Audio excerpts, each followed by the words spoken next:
So I choke you down just like a pill.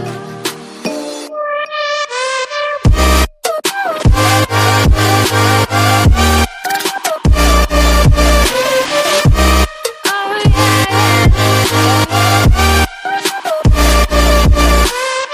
Heavenly demon পর্বের শুরুতে আমরা দেখতে পারি যে একাডেমির গ্রেড ড্রিল হলে বিকেলবেলায় গ্রুপ ফরমেশন ট্রেনিং করার সময় আমাদের উনচিয়ন তখন গ্রেড ড্রিল হলে হিরো এন্ট্রি মারে এবং তাকে দেখে কিছু ছাত্র ফিস করে বলে সে আমাদের গ্রুপের অন্য একজন ইয়াং মাস্টার এবং সে মাইনর প্রিস্ট হওয়ার জন্য রেডি।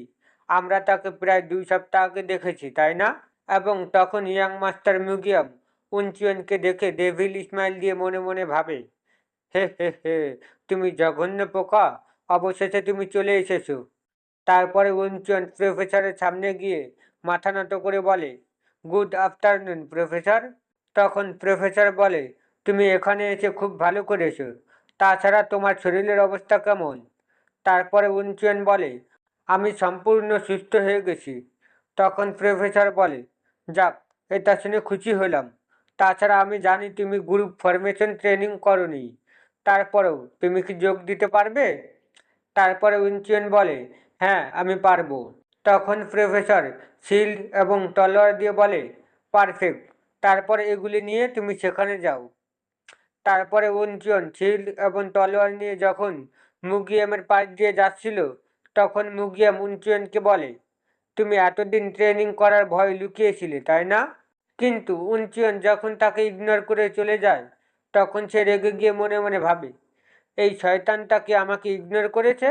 তারপরে উনচিয়ন মুগিয়ামের রাগ দেখে সে খুশি হয়ে মনে মনে ভাবে, তুমি অল্পতে রেগে গিয়েছো মুগিয়াম, কিন্তু সত্যিকারের বস কে তা আমি তোমাকে দেখাবো। তারপরে প্রফেসর সমস্ত ছাত্রদের চিৎকার করে বলে, এখন তোমাদের তলোয়ার ট্রেনিং শুরু করা যাক। এখন সতর্ক থাকো এবং একে অপরের থেকে নিরাপদ দূরত্ব বজায় রাখো। আমাদের যদি গতবারের মতো আরেকটি দুর্ঘটনা ঘটে, তাহলে তোমাদের সবাইকে বহিষ্কার করার জন্য আমি আমার অথরিটি ব্যবহার করব, বুঝেছো? তারপরে প্রফেসর লাল পতাকা দিয়ে সিগন্যাল দেয় গ্রুপ ট্রেনিং শুরু করার জন্য।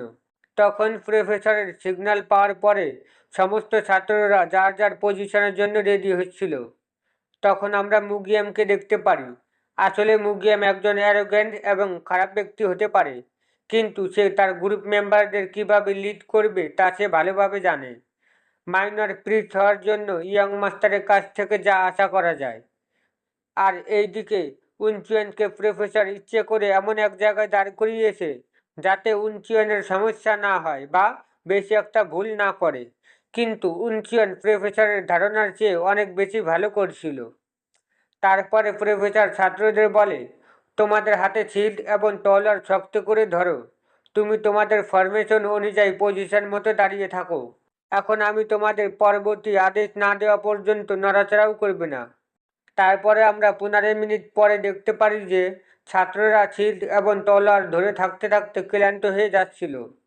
তখন প্রফেসর ছাত্রদের বলে, আমি তোমাদের সবাইকে বলেছি একদম নাড়াচাড়া করবে না, তাহলে তোমরা দ্বিতীয় পরীক্ষায় অন্য গ্রুপকে কিভাবে হারাবে? তারপরে প্রফেসর উনচিয়নের দিকে তাকিয়ে মনে মনে ভাবে, অন্যান্য ছাত্ররা অলরেডি 2 সপ্তাহ ধরে ফরমেশন ট্রেনিং করেছে, কিন্তু উনচিয়ন তাদের তুলনায় কিভাবে ভালো করছে, যেন সে কখনোই হাসপাতালে যায়নি। যাই হোক, আমাকে তার উপর কড়া নজর রাখতে হবে। তারপরে প্রফেসর হলুদ পতাকা উঁচু করে ধরে বলে, ফরমেশন চুজ করো এবং শত্রুকে ঘিরে হেল্প মুন ফরমেশন তৈরি করো।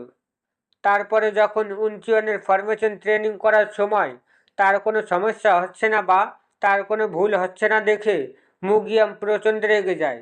তারপরে সে মনে মনে ভাবে, ধুর ছাই, কেন উনচিয়ন কোনো ভুল করছে না? তুমি জঘন্য পোকামাকড়, তুমি কি মনে করো যে তুমি ভালোভাবে ট্রেনিং শেষ করে চলে যেতে পারবে? তারপরে আমরা দেখতে পারি যে উনচিয়নের পাশেই যখন জাইহিয়ং ট্রেনিং করছিল, ঠিক তখন মুগিয়াম তাকে উইসপ্যারিং টেকনিকের মাধ্যমে বলে, জাইহিয়ন, তুমি যদি আমার কথা শুনতে পারো তাহলে তোমার মাথা নড়াচড়া করে আমাকে ইশারা দাও। তারপরে যখন জাইহিয়ন তার মাথার ইশারা দিয়ে বলে যে সে তার কথা শুনতে পাচ্ছে, তখন মুগিয়াম বলে, এখন আমি তোমাকে যা বলবো তা তৃতীয় ফরমেশনের সময় তুমি তাই করবে। তারপরে মুগিয়াম তাকে কি প্ল্যান বলে তা আমরা শুনতে পারি না, কিন্তু যাই হিউয়ান তার প্ল্যান শুনে মুচকি হাসি দিয়ে বলে, ঠিক আছে ইয়াং মাস্টার, আমি সব বুঝতে পেরেছি। তখন প্রফেসর বলে, ফরমেশন সুইচ করো এবং 3 লেয়ার ফরমেশন তৈরি করো। তারপরে ছাত্ররা প্রফেসরের কথা শুনে একে একে 3 লেয়ার ফরমেশন তৈরি করে। তখন প্রফেসর আবার বলে, একবার তোমাদের শিল্ড ফরমেশন তৈরি হয়ে গেলে তোমাদের তলোয়ার বের করে দাও এবং সতর্ক থাকো, তবুও গতি বাড়াও। তারপরে আমরা দেখতে পারি যে যাই হিউয়ান উনচিয়নের পিছনে কিছু একটা খোঁজার চেষ্টা করছিল। ঠিক তখন সে উনচিয়নের পাশা দেখতে পেয়ে খুশি হয়ে মনে মনে ভাবে, হে হে হে, আমি তোমার পিছনে পারফেক্ট জায়গা দেখতে পাচ্ছি। তোমার মতো সাধারণ নিম্ন জীবন মানুষদের মাটিতে পড়ে থাকার যোগ্য। তারপরে সে এইসব বলার পরে যখন উনচিয়নের পাশায় লাথি মারে, ঠিক তখন উনচিয়ন তার দিকে আর চোখে তাকায়। তারপরে যখন যাই হিউয়ান বুঝতে পারে যে উনচিয়ন তাকে দেখছে, তখন সে প্রচণ্ড ঘাবড়ে যায় এবং সে উনচিয়নকে ফুল পাওয়ার দিয়ে লাথি মারার সময় মনে মনে ভাবে, হচ্ছেটা কি, সে কি আমার প্ল্যান বুঝতে পেরেছে? যাই হোক, আমি তোমার উপর নরম হচ্ছিলাম কারণ আমি জানতাম তুমি দুর্বল, কিন্তু এখন আমি তোমাকে আমার ফুল পাওয়ার দিয়ে লাথি মারব। তারপরে যাই হিউয়ান তার ফুল পাওয়ার দিয়ে যখন উনচিয়নকে লাথি মারে, ঠিক তখন ন্যানো মেশিন উনচিয়নের ডিফেন্সের জন্য একটি শিল্ড তৈরি করে এবং ন্যানো মেশিনের শিল্ড এতটাই পাওয়ারফুল ছিল যে সেই শিল্ডের ব্যাক ফোর্সের কারণে তখন যাই হিউয়ান তার গ্রুপ থেকে অনেক দূরে গিয়ে ছিটকে পড়ে। তারপরে মিউজিয়াম যাই হিউয়ানকে দেখে অবাক হয়ে মনে মনে ভাবে, সে কি ব্যাক ফোর্সের কারণে ছিটকে পড়েছে, কিন্তু কিভাবে? তখন আমরা দেখতে পারি যে যাই হিউয়ান ছিটকে পড়ার কারণে সে প্রচণ্ড অবাক হয়ে গিয়েছে, কারণ সে বুঝতে পারছে না যে তার সাথে কি হয়েছে। তারপরে সে মনে মনে ভাবে, আমি কিভাবে পিছনের দিকে ছিটকে পড়লাম? তার ইন্টারনাল পাওয়ার কি আমার চেয়েও শক্তিশালী? ঠিক তখন প্রফেসর তার সামনে এসে রেগে গিয়ে বলে, তুমি আবার করেছো এইসব? তারপরে যাই হিউয়ান প্রফেসরকে দেখে যখন দাঁড়ানোর চেষ্টা করে, ঠিক তখন সে তার পায়ে ব্যথা অনুভব করে, যে পা দিয়ে সে উনচিয়নকে লাথি মেরেছিল। তারপরে সে মনে মনে ভাবে, আমার পা এখন ব্যথা হলো কিভাবে? তারপরে সে যখন উনচিয়নের দিকে তাকায়, তখন দেখতে পারে যে উনচিয়ন তাকে দেখে হাসছিল। তারপরে যাই হিউয়ান প্রচণ্ড রেগে গিয়ে মনে মনে ভাবে, তুমি তুচ্ছ জীব, আমাকে দেখে হাসার সাহস হয় কী করে তোমার? তখন প্রফেসর যাই হিউয়ানকে বলে, তুমি তোমার সেই মুখের ভাবভঙ্গি বন্ধ করো, না হলে তোমার খবর আছে।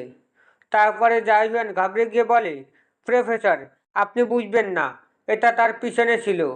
তখন প্রফেসর প্রচণ্ড রেগে গিয়ে যাই হিউয়ানের পেটে কাঠের তলোয়ার দিয়ে আঘাত করে। তারপরে সে বলে, তুমি কি পাগল হয়ে গিয়েছো? তুমি সেই ছাত্র যে 23 নম্বর ছাত্রকে পেছন থেকে তলোয়ার দিয়ে স্টেপ করেছিল, তাই না? আগামী 3 দিনের জন্য তোমার কোনো অবসর সময় থাকবে না। তুমি ঘুমানোর সময় পর্যন্ত আমার সাথে অতিরিক্ত ট্রেনিং করবে, তাই জাহান্নামের জন্য রেডি থাকো। তারপরে যাই হিউয়ান ঘাবড়ে গিয়ে বলে, কিন্তু প্রফেসর? তখন প্রফেসর প্রচণ্ড রেগে গিয়ে বলে, আমাকে বলবে না যে তুমি আরও অজুহাত তৈরি করার চেষ্টা করছো? তারপরে যাই হিউয়ান ঘাবড়ে গিয়ে বলে, না না, একদমই না। তারপরে আমরা দেখতে পারি যে মুগিয়ামের পিছনে কিছু ছাত্র যাই হিউয়ানকে মার খেতে দেখে খুশি হয়ে ফিসফিস করে বলে, সে একজন বোকা, তা না হলে সে মুগিয়ামের কথা মতো এমন খারাপ কাজ করতো না, তাই তার উচিত শিক্ষা হয়েছে। তখন মুগিয়াম ছাত্রদের এইসব কথা শুনে সে উনচিয়ানের উপর প্রচণ্ড রেগে যায়। আজকের পর্ব এই পর্যন্তই। এই সিরিজের নতুন নতুন ভিডিও পাওয়ার জন্য অবশ্যই লাইক, কমেন্ট এবং সাবস্ক্রাইব করুন। আপনাদের সবার ভালোবাসা এবং শুভকামনা নিয়ে আজকের ভিডিও শেষ করছি। ধন্যবাদ।